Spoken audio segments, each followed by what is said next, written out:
அனைவருக்கும் இனிய மகிழ்வான வணக்கம்.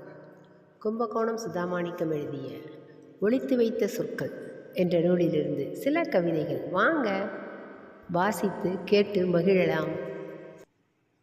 நூலின் கவிதை எண் 3.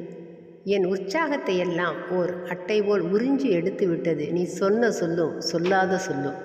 கவிதை நிறைவுற்றது. அடுத்து கவிதை எண் 10. எந்த இடங்களிலெல்லாம் சிரிப்பு தன் சிறகை விரித்து பறந்ததோ அந்த இடங்களிலெல்லாம் அதே சிரிப்பு முக்காடிட்டபடி முகத்தை மறைத்து நிற்கிறது. விசும்பல் ஒளி. என்ன சொல்ல, என்னை எரித்து கொண்டிருக்கும் தீப்பிழம்புகளையே ஊன்றுகோலாக பிடித்து கொண்டிருக்கிறேன். கவிதை நிறைவுற்றது.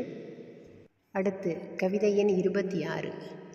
பணக்காரர்களை மேலும் பணக்காரர்களாக்கும், ஏழைகளை மேலும் ஏழைகளாக்கும் பொருளாதாரம் பற்றி பேசத் தெரிந்த நாம் தான் மகிழ்வாயிருப்பவர்களை மேலும் மகிழ்வாக்கும், துக்கமாயிருப்பவர்களை மேலும் துக்கமாக்கும் சடங்குகளை சம்பிரதாயங்களை மௌனமாக கடந்து செல்கிறோம்.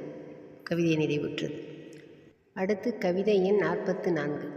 உனக்கு தராமல் நான் ஒளித்து வைத்த சொற்களை எனக்கு தெரியாமல் நீ எடுத்துச் செல்வதை நான் அறிவேன். நானும் அப்படித்தான், நீ பார்த்தாலும் கண்டுகொள்ளாத கண்ணியத்துடன்.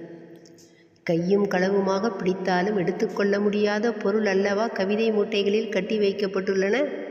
கவிதை நிறைவுற்றது. அடுத்த காணொளியில் இதே நூலிலிருந்து வேறு சில கவிதைகளை பார்க்கலாம், கேட்டு மகிழலாம். நன்றி, மகிழ்ச்சி.